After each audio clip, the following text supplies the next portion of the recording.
My mother-in-law turned my son against me and let my husband's first love pretend to be his mom, so I exposed the truth. And ruined their lives forever. So my husband has had this female best friend named Alicia, 34 female. They were in high school and dated for a year, then they realized that they were better as friends and continued to stay as friends.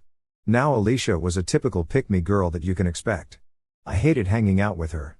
Alicia was one of those girls who always had to be the center of attention, and she definitely enjoyed putting me down to make herself look better. I remember the first time I met her. She gave me this look up and down like she was sizing me up, then she made some comments about how she was so glad my husband had finally found someone and how she was glad that she didn't have to marry him anymore. It felt so weird, but I brushed it off thinking maybe I was just being sensitive. But as time went on, it became pretty clear that she had it out for me. There was this one time we were all out for dinner, and she started talking about how she and my husband used to go on these adventures together. She went on and on about this camping trip they took where they got lost and had to rely on each other for survival.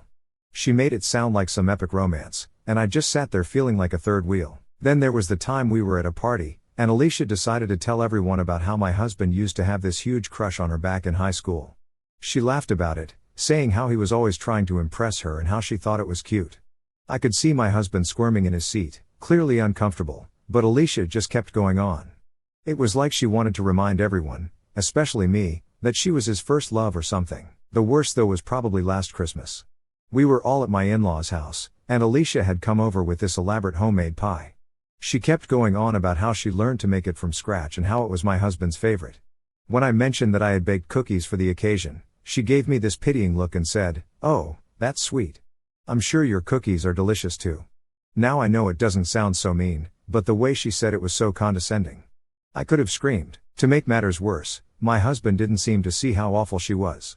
He insisted that she was just being friendly and that I was overreacting. He kept reminding me that they have a lot of history and that she meant no harm, but it felt like every time we were around her, she was trying to undermine me and make me feel small. I tried talking to my husband about it, but it always turned into a fight. He got defensive, saying that Alicia was just his friend and I was being paranoid. It's like he couldn't see how toxic she is, and it made me feel like I'm the crazy one. I even considered trying to distance myself from her, but it was hard because she was such a big part of my husband's life. However, the problem was that Sebastian had known Alicia for a long time, and even his family was quite fond of her, so it was very difficult for me to share this with him. The one time I did, he told me that she was just a friend and that I was just being insecure. However, I started to notice how Sebastian's mom Regina, 66 female, acted towards Alicia and me. She always tried to compare us and preferred Alicia over me. I will admit that I felt pretty bad because of this. For instance, Regina would always invite Alicia to family dinners without consulting me first. She'd call Alicia practically family, which felt like a slap in the face. At one of these dinners, Regina went on and on about how Alicia had such a natural talent for cooking while subtly implying that my cooking was just okay. She even asked Alicia for her recipe for a dish that I had made, as if Alicia's version would automatically be better. Another time during a family gathering, Regina made a comment about how lucky Sebastian was to have two such beautiful and talented women in his life, but then she added, looking at Alicia, "Some people just have that natural charm and grace." It was clear who she was talking about, and it wasn't me. It felt like Regina was always finding ways to highlight Alicia's supposed superiority. Despite all of this, I love Sebastian a lot, and I tried my best to get over it. I even tried to hang out with Alicia more and get to know more about her, thinking maybe if we became friends, it would make things easier. There was one time we went shopping together, and I tried to make an effort to bond with her, but it ended with her making passive-aggressive comments about my fashion sense. She said things like, "Oh, that's cute. It's nice that you don't feel the need to follow trends," while she picked out the latest styles for herself. I realized that I didn't need to be friends with her just because she was friends with my husband. It became clear that trying to get closer to her was just making me miserable. Every interaction with her felt like a competition, one that I hadn't signed up for and didn't want to be a part of. I decided to distance myself from Alicia and focus on my own well-being. It wasn't easy, especially because of how intertwined she was with Sebastian's life and family, but I knew I had to do what was best for my mental health.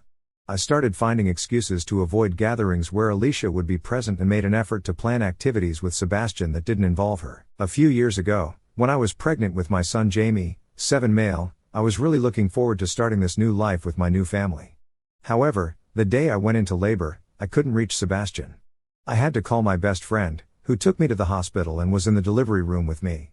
Sebastian came to the hospital 5 hours after Jamie was delivered. When I asked him where he was, he told me Alicia's marriage had just ended, and he was consoling her. I was furious. I did feel bad about her marriage ending, but I needed him, and he had picked her over me and our baby. I told him that he could not see the baby until he broke everything off with Alicia and swore on Jamie that he would never see her again. He started arguing with me, saying that I was being hormonal and acting like a brat and that Alicia was his best friend and he couldn't just cut her out of his life. I told him that he could then cut me and his son off. After a lot of arguing, he promised me that he would never see her again. I also made him promise me that I would never have to see her again and that if his parents wanted to see Alicia, they could see her but not mention it to me, also to never invite her to family events when I was coming. To be honest, I didn't feel entirely good about giving him that ultimatum, but I was at my breaking point. It wasn't just about that one incident, but years of feeling second place to Alicia. I knew it was drastic, but I needed him to understand how serious I was about this. After Jamie was born, I thought things would get better, and for a while they did. Sebastian kept his promise, and Alicia was no longer a looming presence in our lives. It felt like a weight had been lifted. Regina wasn't too happy about it at first, but she eventually came around when she saw how happy Sebastian and I were. Family events became less stressful, and I started to feel more at ease. Despite this improvement, there were moments when the past would creep up. For instance, one evening Regina made a comment about how she missed Alicia's baking during Christmas. I had to remind myself to breathe and let it go. It was clear that Alicia still had a place in their hearts, and while it stung, I understood that years of friendship and family ties don't just disappear. There was also the time when Sebastian's old friend group had a reunion. They wanted to invite Alicia, and Sebastian had to explain the situation to them. It was awkward, and I could see it pained him to exclude her, but he did it for our family. Another challenge was rebuilding trust. The incident during Jamie's birth had left a scar. There were times when I would wonder if he resented me for making him choose, and I had to work through those insecurities. Counseling helped us a lot during this period. We learned to communicate better, and Sebastian started to see things from my perspective. He realized how much his prioritizing Alicia had hurt me over the years. Everything was going well, and a few years passed after that. I honestly thought that this was all behind me and that I didn't have to worry about this anymore. Since my son has grown up now, sometimes I ask my mother-in-law Regina to babysit, especially during the hours I work. It's only for a few hours every day at a time and sometimes on weekends. However, ever since she started babysitting my son, I have noticed that Jamie's attitude towards me has changed completely. He is no longer the sweet son who loved to hug me whenever he saw me. Now he throws tantrums and seems so different. For example, Jamie used to be excited when I came home from work, running to give me a big hug. Now he barely acknowledges me and sometimes even refuses to talk to me. He used to love our bedtime stories, but now he insists that Grandma tells better stories and doesn't want me to read to him anymore. It's heartbreaking. I've also noticed that Jamie has started saying things that sound suspiciously like Regina's opinions. He'll say things like, "Grandma says you should spend more time with me," or "Grandma makes the best food, not you." It's like he's parroting what she says, and it makes me wonder what she's telling him when I'm not around. One time we were out shopping, and Jamie threw a massive fit because I wouldn't buy him a specific toy. He screamed, "Grandma would get it for me." It was so embarrassing and out of character for him. He never used to behave like that. When I tried to explain why he couldn't have it, he just kept saying that Regina always lets him have what he wants. Things came to a head a few weeks ago when Jamie refused to come home after spending the day with Regina. He said, "I want to stay with Grandma. She's nicer to me." I was devastated. I tried to talk to Regina about it, but she brushed it off, saying that Jamie was just being a typical kid and that I shouldn't worry, but it's hard not to. I've also noticed Jamie's behavior has changed in other subtle ways. He's become more defiant, often ignoring my requests or doing the exact opposite of what I ask. Simple things like asking him to clean up his toys or put on his shoes have become daily battles. It's like he's testing me constantly, and it's exhausting. Another thing that has really bothered me is that Jamie has started making comparisons between me and Regina. He'll say things like, "Grandma's house is more fun," or "Grandma lets me watch whatever I want." It feels like he's being pitted against me, and I don't know how to handle it. I've tried to talk to Sebastian about it, but he just thinks I'm overreacting again. I try to spend more one-on-one time with Jamie to rebuild our bond. We went to the park, baked cookies, and even had movie nights with his favorite films, but no matter what I did, it felt like Regina's influence was overshadowing my efforts. It had gotten to the point where I dreaded leaving him with her, but I didn't have many other options for childcare at that time. I didn't think much of it and thought that this was just part of growing up, but about a week ago, he told me that he misses his new mommy. I was surprised and asked him who his new mom was, but he didn't say anything and ran back to his room. I was worried about his reaction, so I did something that I'm not proud of. I read his diary. In that, I found that the new mom he had been talking about was Alicia. He had written in his diary that Alicia is so nice, she gives me candies, but Dad says we can't tell Mommy or she will not let us see Alicia. I was heartbroken, not only because my son was calling someone else the new mommy or that my mother-in-law had let my son see Alicia and broke my boundaries, but that they had made my son lie to me. There were several other pages where he had talked about Alicia. He wrote about how she took him to the park, bought him toys, and even taught him how to ride a bike. These were all things I wanted to experience with him, and it felt like they were being stolen from me. I confronted Sebastian about it that night. He was defensive at first, saying that Jamie must have misunderstood things and that he never meant to go behind my back, but the diary entries were clear, and there was no denying that he had crossed the line. He admitted that he had taken Jamie to see Alicia a few times, thinking it wouldn't hurt since Jamie seemed to like her. He didn't understand how much it hurt me to be kept in the dark and undermined. I felt betrayed, not just by Sebastian but by Regina as well. She had clearly been facilitating these visits, knowing full well that I wouldn't approve. It was like she didn't respect my role as Jamie's mother or my right to set boundaries for our family. I called her out on it, and she just shrugged it off, saying that she was just trying to keep everyone happy. Jamie's diary entries also revealed that Regina had been telling him that Alicia was like a second mom to him. No wonder he was so confused and acting out. He didn't know who to listen to or how to reconcile the conflicting messages he was getting from the adults in his life. It was heartbreaking to think about the confusion and stress he must have been feeling. I was angry. I waited for Sebastian to come home, and when he did, I asked him about this. He tried to deny it, but the proof was right there, so he couldn't. He said that Alicia just accidentally visited the house when he and Jamie were there, and Mom just innocently told Jamie that Alicia was his new mommy, and it stuck. He claimed that he had only met Alicia once, but then I showed Jamie's diary to him, and his lies unraveled. He said, "So what if Alicia met him?" This was all a mistake, he insisted, but I told him this wasn't a mistake. I set a boundary, and he broke it. I told him to get out of the house, and he left and stayed with his parents for the night. That night, I couldn't sleep. My mind was racing with all the emotions and thoughts. How could he do this? How could he put Jamie in such a confusing situation? I felt like my trust had been shattered, and I didn't know how we could move forward from this. I kept rereading Jamie's diary entries, each one breaking my heart a little more. The next morning, Regina called me. She was upset that I had kicked Sebastian out and said I was overreacting. She kept defending Alicia, saying that she was just trying to be nice to Jamie and that I was making a big deal out of nothing. I told her that she had no right to go behind my back and that she had completely disregarded my feelings and boundaries. She tried to argue, but I hung up on her. I was done with her meddling. He came home the next day and tried to talk to me, but I told him that I was done with him and that I wanted to leave him. He said that he couldn't believe I would say that over such a small thing. I told him it was not a small thing. The day our son was born, he picked Alicia over me, and now he has done it again. I'm not going to stand for this. I told him that he should take his stuff and move out and that we would contact the lawyers and figure out the custody and everything else. He started crying and begging me not to do this. He kept saying how much he loved me and Jamie and how he couldn't imagine his life without us, but I was really done. I felt a mix of emotions, anger, betrayal, and deep sadness. I had given him so many chances to prove that he could prioritize our family, but he kept letting me down. It wasn't just about Alicia, it was about the pattern of disrespect and dishonesty. Every time he chose her over me, it felt like a knife to my heart. The day Jamie was born was supposed to be one of the happiest days of our lives, but instead it was marred by his absence and the realization that he would always put Alicia first. Sebastian kept insisting he didn't mean to hurt me, that he was just trying to be a good friend to Alicia, but that wasn't the point. The point was that he consistently disregarded my feelings and the boundaries we had set together. His actions showed me that he didn't respect me or our marriage. As he sat there crying, I felt a strange sense of calm. I knew this was the right decision for me and Jamie. We couldn't keep living in this toxic cycle. Jamie deserved to grow up in a home where his parents respected and valued each other, not one where there was constant tension and deceit. I started packing his things while he watched, still pleading with me to reconsider. He said he would cut Alicia off completely, that he would do anything to make things right, but I couldn't believe him anymore. His promises meant nothing when his actions repeatedly betrayed me. I told him I needed space and time to heal, and that meant he had to leave. As I packed, memories of our relationship flooded my mind, the good times, the laughter, the dreams we had shared. It was hard to let go, but I knew it was necessary.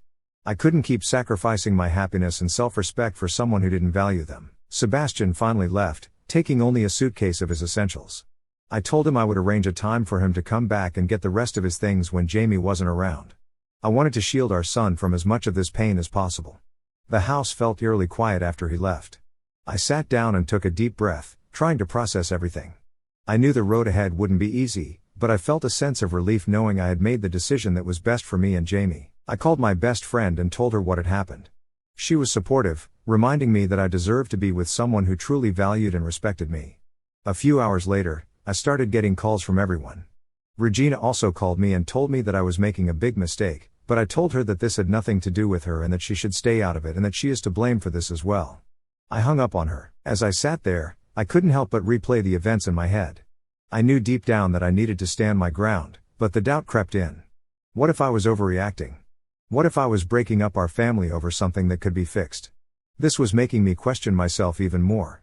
Regina had always been a strong presence in Sebastian's life, and I wondered if I was wrong to push her away too. My phone buzzed with texts and voicemails from Sebastian, his parents, and even a few of our mutual friends. Most of them were urging me to reconsider, saying things like he made a mistake, give him another chance, or think about Jamie, he needs both of his parents. It was overwhelming, and I felt like I was being pulled in a million different directions. One message stood out though. It was from my best friend. She reminded me of all the times I had confided in her about feeling second to Alicia, about how lonely and hurt I felt when Sebastian would dismiss my feelings. She said, "You need to do what's best for you and Jamie. Don't let anyone guilt you into staying in a situation that's damaging to your well-being." But as I'm sitting alone in this house, I can't help but feel confused. Am I making a big mistake doing this? Am I taking this too far? What do you guys think? I would love to know. Things have become so much clearer now. So I had packed essentials for Sebastian, but his iPad was left behind. Normally I wouldn't have snooped, but I wasn't the same person I was a few days ago, so I opened his messenger apps and checked his chats, and surprise, I found texts between him and Alicia, and guess what? The texts went back years. As it turns out, he never stopped talking to her. I spent all night going through these texts. I found messages that dated back to shortly after Jamie was born. The messages were heart-wrenching and eye-opening. Sebastian would tell Alicia how much he missed her and that he wished things could be different. He even expressed regret about not being able to openly see her, saying things like, "I hate that I have to keep you a secret from Chloe." In one conversation, Sebastian mentioned, "Sometimes I think about how easy things would be if we were together. I know it's complicated, but I can't help but wish." It was devastating to read how he'd been holding on to feelings for Alicia all while pretending to be committed to our family. The texts also revealed how frequently they talked. They had long chats about their lives, their struggles, and their dreams. Alicia would often send Sebastian updates about her life, including personal details and complaints about her own romantic relationships. Sebastian would respond with supportive messages, sometimes even giving her relationship advice. It was clear that their bond went way beyond just friendship. One message from Alicia was particularly painful. She said, "I know we can't be together, but I really cherish what we have. It's been hard without you," to which Sebastian responded, "I feel the same way. I wish things were different. I hate that I can't be more open about how I feel." It felt like a punch to the gut to see how he had been emotionally invested in her while our marriage was falling apart. There were also messages where Sebastian would complain about me, venting to Alicia about how difficult things were at home and how he felt trapped. It was a painful realization that he had been sharing intimate details about our marriage with someone else. Reading those messages made me feel incredibly betrayed. It was like he had been living a double life, sharing his frustrations with Alicia instead of working through them with me.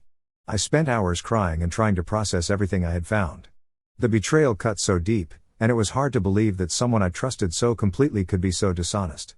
I felt like all the pain and confusion I had been feeling over the past few years suddenly made sense. The consistent pattern of neglect and dishonesty was finally laid bare. There is no more confusion in my head. I now know that I need to leave this man. He doesn't value me, and he doesn't respect me or my wishes. Hi everyone, I know it's been a month, but I've been figuring out a lot of things. I didn't confront Sebastian about the messages I had found right away. In the meantime, I hired movers to take his stuff to his mother's house where he had been staying. The day they arrived, I got a call from Sebastian, but I didn't pick up. A few hours later, he showed up at my door, crying and asking me how I could do this and that he deserved a second chance. This was my moment, so I took a deep breath and decided to lay it all out. I told him about everything I found on his iPad, how he had never stopped talking to Alicia, how his secret conversations with her revealed his true feelings. I described the messages where he talked about missing her, regretting that he had to keep her a secret, and feeling trapped in our marriage. I made sure he knew I had read it all and that I wasn't going to be manipulated by his pleas. I told him, "You've been living a double life, and now you can be with Alicia. You've always wanted this, and now you're free to pursue it without hiding your true feelings." His face went pale, and he started begging and pleading. He said things like, "I didn't mean for things to go this far and I'm so sorry, please don't do this." He even tried to guilt trip me, saying, "Think about Jamie, you're breaking up our family." Seeing him like that, crying and desperate, was a mix of pain and oddly satisfying feelings. I felt like I had finally taken control of the situation and stood up for myself. I reminded myself of all the times he had let me down and all the broken promises. I told him I needed him to leave and shut the door in his face. It was a harsh decision, but it felt like the right thing to do. I won't lie, it felt good seeing him cry like that. It was like a form of justice for all the times he had made me feel worthless. The next day, I started the process of formalizing the separation. I contacted a lawyer to discuss the legalities of the divorce and custody arrangements. I wanted to make sure everything was handled properly so that there wouldn't be any issues down the line. I was determined to get everything sorted out as smoothly as possible. Sebastian continued to call and text, trying to apologize and convince me to reconsider. He sent messages like, "I'm willing to do anything to make this right and please let's talk about this one more time." I didn't respond. I needed space and time to heal, and I wasn't ready to have any more conversations with him. I felt that every time I engaged with him, it was a step backward, and I really needed to move forward. So I told him to never text me or call me again and contact my lawyer if he wanted to say anything. After that, I blocked him. Your advice and kind words have really helped me navigate through this mess. I'm still in the process of getting divorced, but Sebastian has finally given up on trying to win me back. It's been a long and difficult journey, but it feels like we're moving towards a resolution. Things with Jamie have been challenging. He's still trying to understand what's going on. He's been asking questions like, "Why isn't Daddy coming home? And when can we see Daddy again?" It breaks my heart to see him confused and upset. I've been doing my best to explain things to him in a way that's appropriate for his age. I tell him that sometimes grown-ups need to live in different places, but that doesn't change how much we love him. Hopefully things will get better with time.